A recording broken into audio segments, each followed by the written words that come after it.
Adobe Acrobat Studio, so brand new. Show me all the things PDFs can do. Do your work with ease and speed. PDF Spaces is all you need. Do hours of research in an instant with key insights from an AI assistant. Pick a template with a click. Now your Prezzo looks super slick. Close that deal? Yeah, you won. Do that, doing that, did that, done. Now you can do that with Acrobat. Now you can do that with the all-new Acrobat. It's time to do your best work with the all-new Adobe Acrobat Studio.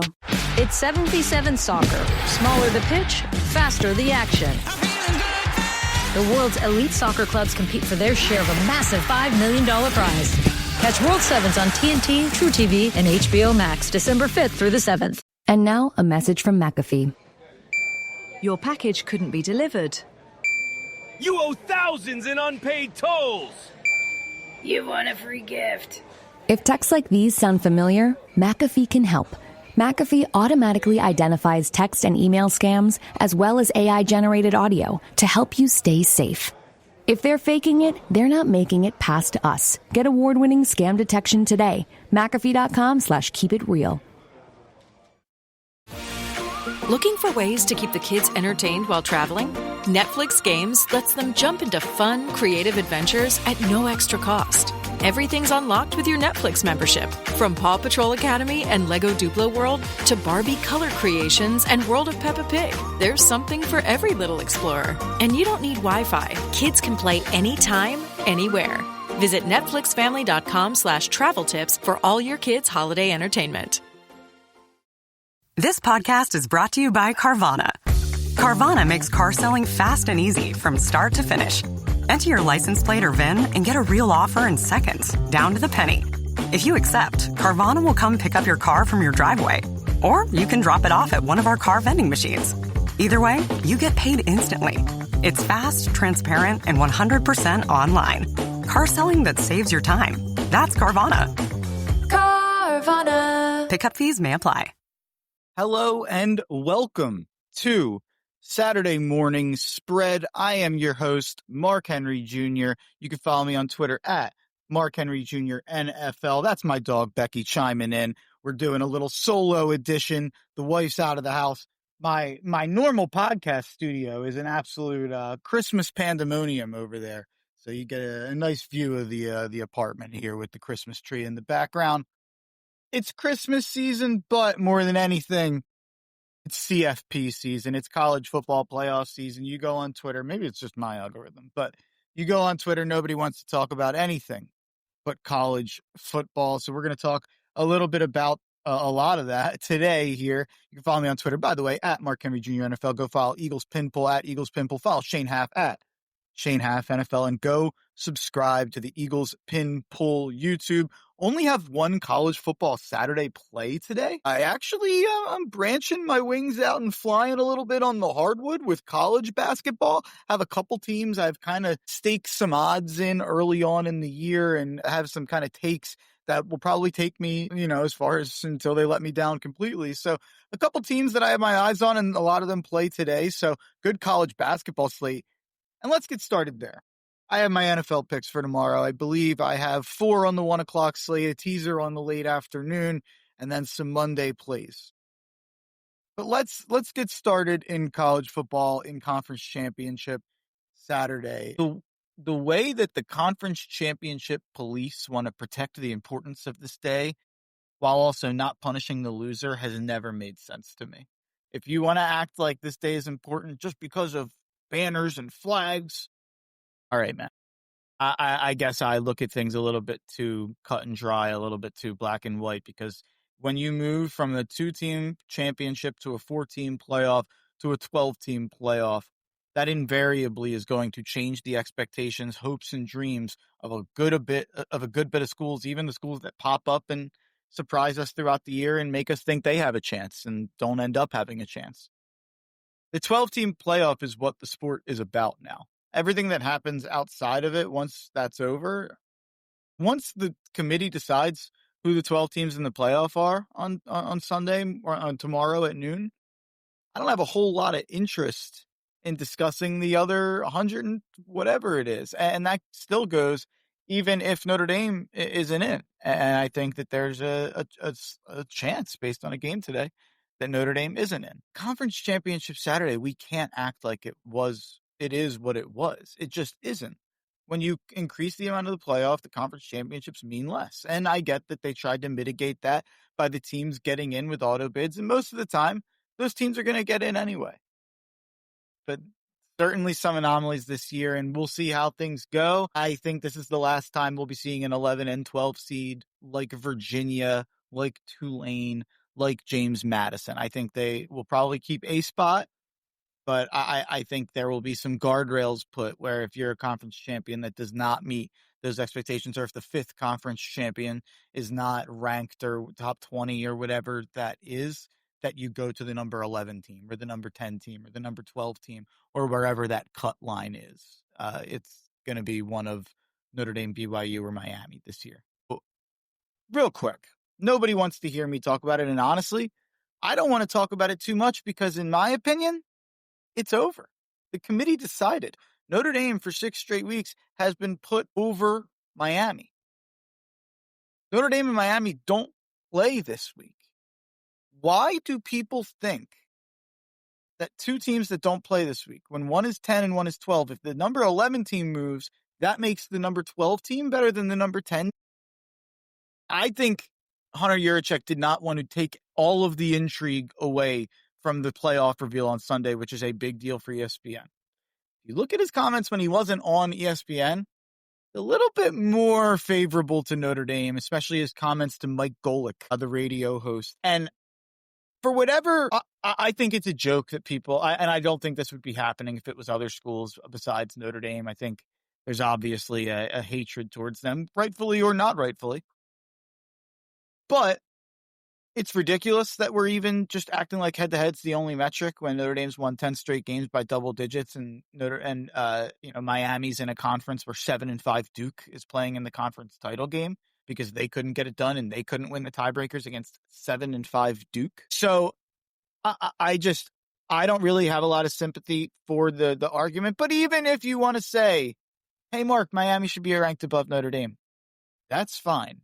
If you think that and you disagree with me, you're absolutely entitled to that opinion. You cannot tell me that it is better process and better precedent to set going forward that the committee can change how they feel about idle teams in the last week of the season and bump one above the other because of noise from the outside. Whether you agree with that noise or disagree with that noise, the noise might come for you at some time too. I think it's incredibly foolish and incredibly stupid to suggest that 2 teams that aren't playing this weekend are going to change dramatically in their ranking. And I understand that he said idle teams can move up and move down. They did last year. If you go look at that, they only moved up based on the winners and losers of the conference championship Saturday. And another part of that quote is if you go look at Hunter Yurachek's quote, he also said idle teams can move up or down depending on their strength of record and strength of schedule improving on conference championship Saturday. Guess who played nobody that's in a conference championship? Miami. Guess who played Boise State, who blew out UNLV in the Mountain West Championship last night? Notre Dame. Notre Dame's strength metrics are going to improve, even if it's slightly, based on that. And Hunter Yurachek opened the door for that, and the team is already ahead of Miami. And I understand that the odds are lightning. Notre Dame's still minus 355 to get into the playoff. It's basically pretty inverse to what Texas Tech's money line is today. And then one more thing, and Hunter Yurachek referenced this on the Golick show. Notre Dame and Miami were both 6-2 when the college football playoff rankings started. Notre Dame was 10th, Miami was 18th. What am I supposed to believe has happened in the 4 games since that should switch anything that dramatically? Notre Dame beat Syracuse 70-7 by like 30 more points. We both beat up on Pitt. Miami failed to cover against Virginia Tech. In addition, Notre Dame beat Navy, who was ranked at the time, 49-10, and beat Stanford 49-20. And everybody wants to talk about Notre Dame bias. We dropped a spot behind Alabama beating Auburn by 7. when we won by 29. And I think Stanford sucks. I think Alabama should have been ahead of us beforehand. So I actually don't have too much of a problem with Alabama being in regardless of SEC championship Saturday. They beat Georgia and Vanderbilt. Their loss to Oklahoma, they outgained them by 250 yards. Not all losses are built the same. Miami lost to Louisville and SMU. Alabama lost to Oklahoma in a miraculous way where they had a billion turnovers and outgained them by a billion yards and outplayed them in every metric, but shot themselves in the foot and lost by a field goal. Notre Dame lost to Texas A&M by 1 point on a botched extra point hold and then a missed call on a hold on the biggest play of the game on a game-winning touchdown for Texas A&M. You cannot tell me that all losses are built the same. I'm even BYU, which, by the way, it's not even worth talking about it because you have a playoff game, BYU. You are lucky enough to have the chance to play your way in to the college football playoff. There are plenty of teams that wish they had that opportunity. And if you lose to the same team that's the best team on your schedule who beat you by 22, and really it was worse than that, you scored at the end, then I'm sorry, you don't belong in the dance. That's just as simple as it is. And if they win, I'm screwed, and I accept that. If Notre Dame is out because BYU wins, I'm going to be sad because I think this is one of the best Notre Dame teams of my lifetime, and it's just unfortunate that they lost 2 games by 4 points in the first 2 games of the year. But I think what we've seen from these last 10 games, I think this is the best Notre Dame offense of my lifetime, and I think the defense has really improved down the stretch. I think with the way C.J. Carr plays quarterback, with the way that Jeremiah Love plays running back, Jadarian Price backs him up, the receivers have taken a huge step. I think this Notre Dame team can beat just about anybody in the country. But if BYU wins, they didn't earn their way in, and they don't belong in the college football playoff. It's that simple. If BYU loses, there should be no debate. There should be no argument. Notre Dame was above BYU in Miami last week. Nothing should change. BYU lost. Miami didn't play. Notre Dame didn't play.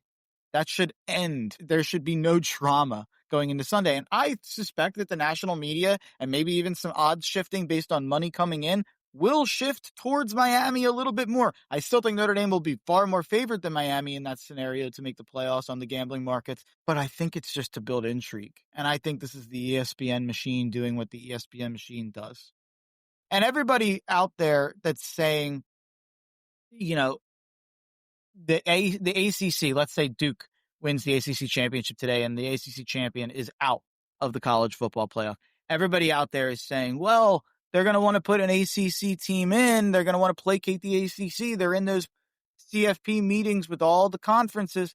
Guess who else is in those CFP meetings with all the conferences? The Notre Dame Fighting Irish athletic director, Pete Bavacqua, who I thought did a phenomenal job on Pat McAfee yesterday. But anyway, conference championships are dead. I have no interest in Ohio State, Indiana. And that might be controversial. I'm sorry to people out there. It's 1 versus 2. They're both getting a bye. There's no stakes to it. I'm sorry to say it. The game with the most stakes is by far the Big 12 championship because you have Texas Tech. You win, you get a bye. You lose, you don't. You might even have a 7 seed and you might have to play a Notre Dame team, a Miami team, a Alabama team if they lose. Like, you might be in some serious trouble instead of winning and getting yourself a bye. And yeah, I think that it is imperative for Texas Tech to win that game, but you can't match motivation with a playoff game for BYU. This is a play-in game. Win and you're in, lose and you're going home for the Mormons. Kalani Sitake just faked leaving for Penn State and then did the I'm not effing leaving. I think that's a little scary for me as a Notre Dame fan who's guns up rooting for the Texas Tech Red Raiders. And even though I'm guns up rooting for the Texas Tech Red Raiders, money's green, I'm betting on the Mormons. I'm betting BYU. I got them at plus 13 yesterday. I'm not confident in it. It's only a 1-unit play, but I'm going with BYU. Looking at the rest of the college football slate, Miami of Ohio goes to Western Michigan. I don't have any read on this game, really. The total's set right where it should be if you look at the numbers. I like Miami of Ohio if you made me pick. They beat them earlier in the year. It was in Miami of Ohio, but that would be where I would lean. Georgia-Bama at 4 o'clock. I am rooting for Georgia. Just maybe that would give buffer. Maybe it would move Bama below Notre Dame. Maybe, I think there's a lot of reasons why that you should probably root for Georgia if you're a Notre Dame fan, even though I don't think it should ultimately impact getting in that much. Bama should be in no matter what. But just like I said, for the motivation for BYU Texas Tech, you wonder if that motivation leans towards Alabama. Bama has owned Kirby Smart, but this is a good chance for Kirby Smart in Atlanta to try to flip that narrative. At 8 o'clock, I just said Indiana, Ohio State. I don't have a read on this game. I don't think this game matters nearly as much as people would like you to believe that work at television networks. But give me Ohio State with the points if I had to make a pick. I think there's a chance Indiana, if they get down early, kind of turtles up a little bit. Duke, Virginia, throwing my hands up. I have no idea, brother. This is a crazy ACC championship, one of the worst championships I can ever remember. They scored 51 points in their last game. The total is 57.5. If you maybe make a play, lean under that 57.5. Maybe you go Virginia team total under. Their team total is set at, I don't think so. 30.5. If it was 32.5, maybe I'd take a look at that. But no read on any of these college football games. All I have is BYU. And one more thing, because I'm in a college football group chat with some buddies, and I just wanted to talk. We were talking about our top 5 coaches, which led to talk about our top 10 coaches. If I was hiring at a blue blood, let's say I was being interviewed at an athletic director at a blue blood school in college football, these are the 10 names I would go down the list. Even if I knew I couldn't get them, these were the names I would list off. There's a champions tier, obviously, Kirby Smart and Ryan Day, the only active champions. They're 1 and 2. Next up, Marcus Freeman and Dan Lanning. I think they are 1 and 2 of the best coaches that haven't won a championship that I would want my team to hire if I was looking. The last of the elite, I'd say Lane Kiffin. Say all you want, but he's 50-14 in his last 5 years at Ole Miss. Kurt Signetti, Google him. Kalen DeBoer, I'm still keeping him up here. He's 19-5 at Bama, but it's really the work he did with Penix at Washington that puts him up this high for me. And then Mike Elko, I think he's kind of comfortably behind that top 7, but he's also comfortably ahead of the next 2 names I'm going to give. The next 2 guys who round out my top 10, who I think this is way up for debate. I went with Eli Drinkwitz, who I know this is probably a very unpopular pick for that. Drink's 29-9 over the last 3 years at Missouri, which I think is an incredible accomplishment. His predecessor, Barry Odom, was 25-25 pre-Drinkwitz. What he's built has been so impressive. I think Florida and Penn State and Auburn, if you want to include them, if that's a big enough job, all missed out big on hiring Drink. I think that was the perfect hire, especially Florida.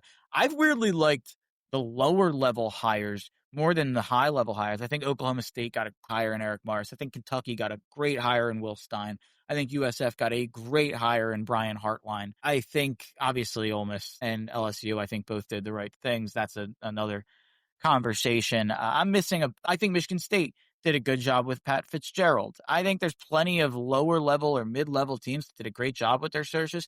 Matt Campbell's always been a big fat meh for me personally. John Sumrall, Alex Golish, Ryan Silverfield, all these G5 guys going to the SEC. I think it's a little bit too much too soon for some of those guys. And Sumrall's the guy who I could buy in on. I think he's got the personality to buy in on.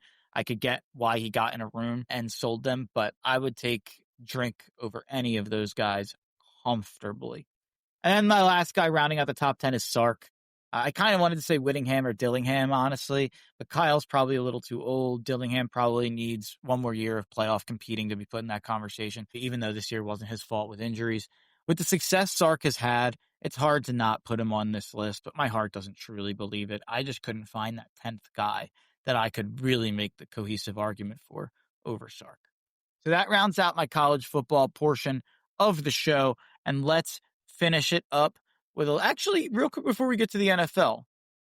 College basketball Saturday heating up. I like the Dukies -1.5 at Michigan State at 12 o'clock. That's probably my second favorite play of the day. I like Indiana +5.5 against Louisville at home. It's not at home, actually. It's in Indianapolis. I think it'll probably lean Indiana fans for that game. I like Indiana. I know they just lost a tough one at Minnesota. I really liked what I saw in some of the games leading up, the Kansas State game, some of the other games I've watched with Indiana. Tucker DeVries, I think Darian DeVries is a good coach. Coaches great defense there, and DeVries is healthy now. Wilkerson's playing really well, scoring the ball. I think Indiana is going to be a top 25 team the rest of the way. if you made me guess. They're 22 right now, playing number 6 Louisville. I think they win the game tonight. So give me Louisville with the point, or give me Indiana with the points, though. Illinois, also another dog on the hardwood today, somewhere between +1.5, +2.5. I got them at +2.5. I like them at 1.5. I think they're going to win the game. Give me Illinois on a neutral site. It's in Nashville, so it's not really that neutral. But Illinois just got grown men and big Europeans. So give me Illinois. I like what I've seen from them far more than Tennessee early on in this year. And then my big play of the day, my upset of the day, Auburn at Arizona. Give me Auburn +9 against Arizona. I think Auburn is going to win the game. Give me +360 on the money line. I think Hall and Pettiford is one of the best 1-2 combos in the entire country. We'll see if Little Pearl can coach. Obviously got blown out by Michigan. I think Michigan's the best team in the country. I mean, this is still an Auburn team that handled Oregon, St. John's, NC State, all handily.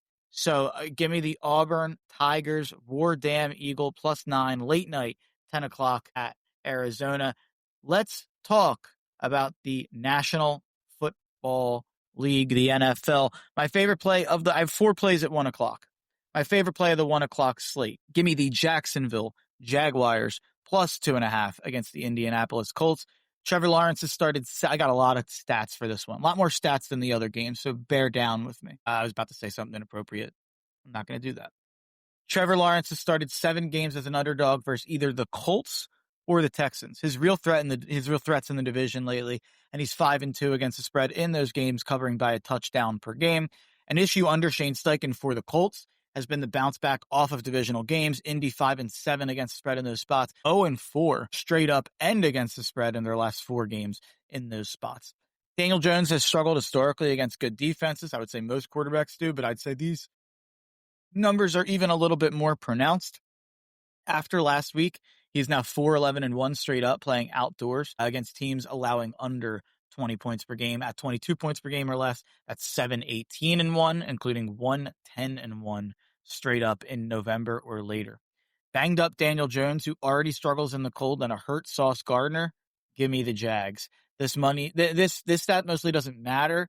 But the Jags have always owned the Colts. They're always a thorn in the Colts' side. Since 2015, Indy is 3-16-1 against the spread against Jacksonville. In that span, none of the 9 Colts quarterbacks are above 500 against the spread against Jacksonville. In road and neutral site games in this span, the Colts are 1-9 against the spread against Jacksonville. 5 weeks to go from here on. The Colts have the hardest remaining strength of schedule with the Jags, the Seahawks, the Niners, the Jags again, and the Texans left on the schedule. And if you look at them, the Chargers, some of these AFC playoff teams in the hunt have brutal schedules to the point everybody's saying KC can't lose a game. I think KC can lose maybe 2 games. I think that's how crazy the AFC playoff race might get, especially if they beat either Houston or LA, and that's who they end up running with, because I think Indy's going to be a team that they're competing with in the wild card, and they already have the tiebreaker on them. So I'm starting to be a little bit more bullish on KC to still get to the playoffs. If they win Sunday night, they're absolutely getting in. But anyway, Jags +2.5. And I think the Jags might win that division. Browns -3.5 against the Tennessee Titans. I think there are levels to this, as Meek Mill once said. Browns -3.5. I think the Titans are a next level of bad. What Myles Garrett is doing alone, I think, separates them from the dreck of the league like the Titans. I think they are dreck, the Browns, but it's a different level of dreck. Dog got into something. I'll let her fly. Dolphins -2.5 at the New York Jets for 1 unit. I know you're going to hear a lot of stats about Tua in the cold weather. I'm going to throw some positive stats at you about Tua. Who else in the business is throwing out positive stats about Tua? Now, you could take this if I lose and clown me for giving out positive stats about Tua. But hey, if I win, I'm the only guy out there doing it. Tua 6-0 straight up, 4-2 against the spread against the Jets, beating the Jets by 13 points per game in those matchups. In those 6 games, Tua has beaten 5 different Jets quarterbacks. So that would be a great trivia question. I'm going to pull that on Shane Half on Sunday. I guarantee Shane's not going to hear this. I'm going to pull that trivia question on Shane if Tua wins this game. He has beaten 5 different Jets quarterbacks: Justin Fields, Joe Flacco, Zach Wilson, Tim Boyle, Aaron Rodgers, I think he adds the illustrious Tyrod Taylor to that list. Dating back to 2003, Tua's 16-8-1 against the spread mark against the AFC East is the second best in-division mark for the AFC East behind, he might get this trivia one, Tom Brady. On the road, Tua is actually 7-2-1 against the spread against the AFC East. So you look at most of the home road metrics, Tua is so much better at home. It hasn't been as much of a problem in the division, though. So give me the Dolphins to get to 6-7 all of a sudden, -2.5. And then another terrible game. I can't believe I'm betting on 3 straight, just terrible, no good, very bad games. But the Washington Commanders money line at the Vikings. Vikings are spiraling fast. They've lost 4 in a row straight up against the spread, 1-6 straight up against the spread in their last 7. Jaden Daniels is back, but I'll be honest, I liked the Commanders at +3 when Mariota was playing. So I liked the Commanders either way in this game. By the way, Jags 3-unit play, Browns 2-unit play, Dolphins and Commanders both 1-unit plays. My teaser is my second, or actually my biggest bet of Sunday is my teaser. Broncos at Raiders, Rams at Cardinals. Take those numbers from 7.5, move them to 1.5. I don't see the Broncos or the Rams losing to the Raiders or the Cardinals. Both those teams are in the graveyard. Give me the Broncos and the Rams. And then on Monday Night Football, Jalen Carter and Lane Johnson are out. I would be against my best judgment to make a big bet on the Eagles, but with the Chargers O-line the way it is, I'm going to take the Eagles ever so slightly. -2.5. I'll take 1 unit on it, whatever. And then Jalen Hurts 5 units. You already know what it is. Let's do a quick rundown of the NFL games I did not touch on here. And we've got New Orleans at Tampa. Tampa an 8.5-point favorite. Just too many points for me to lay with the cardiac kids in Tampa. I would actually lean towards New Orleans in that one. Seattle at Atlanta. Seattle's 6.5-point favorite. I'm worried about Sam Darnold. He's looked pretty rough in some of these games recently, but I do actually think this number is a little too low. I think this number should be more like 8.5, 9.5. I would lean Seattle. That's one that actually could end up on my card. Pittsburgh at Baltimore. Baltimore 6-point favorite. I would lean Baltimore there. I've been pretty bullish that I think Baltimore's going to win that division. I actually think they might win it at 8 and 9, but I think they're going to win that division. Cincy, Buffalo. I wouldn't bet that with your money. I don't know what the Bengals are now that Burrow's back. We just don't have enough data. Houston, KC is what I call an FAFO game. F around and find out, because there's no way I'm betting on this one. I think it's a terrible matchup for Kansas City. But if you look at all the metrics, Kansas City's been way better than they've suggested all year, so I don't want to bet against them in the game that finally flips. I think it could be this one. Whoever wins this game, clinch them into the playoffs, in my opinion, personally. So that's going to do it for Saturday morning spread here on December 6th. I'm your host, Mark Henry Jr. You can follow me on Twitter at Mark Henry Jr. NFL. Go check out everything that the Eagles Pinpool's got going on over on YouTube. Eagles Pinpool Country. Let's rock. Introducing Meta Ray-Ban Display, the world's most advanced AI glasses. With a full color display built into the lens of the glasses, it's there when you need it and gone when you don't. Send and receive messages, translate or caption live conversations, collaborate with Meta AI, and more. Be one of the first to try Meta Ray-Ban Display. Visit meta.com/Meta Ray-Ban Display to book a demo and find your pair.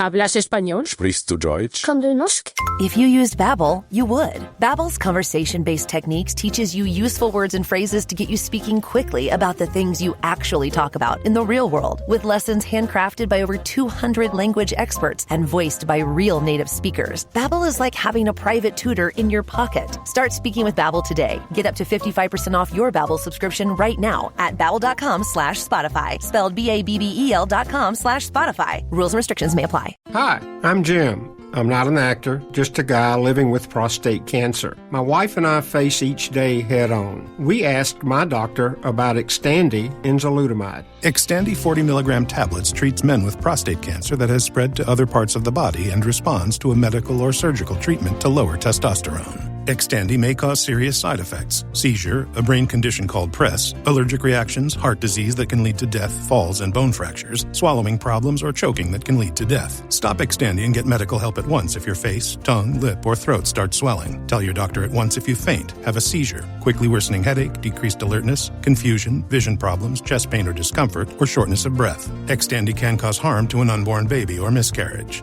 Use birth control during and 3 months after Xtandi. Common side effects include muscle and joint pain, feeling unusually tired, hot flashes, constipation, less appetite, diarrhea, high blood pressure, bleeding, falls, fractures, and headache. Visit Xtandi.com to watch my story. This episode is brought to you by Progressive Insurance. Do you ever find yourself playing the budgeting game? Well, with the Name Your Price tool from Progressive, you can find options that fit your budget and potentially lower your bills. Try it at Progressive.com.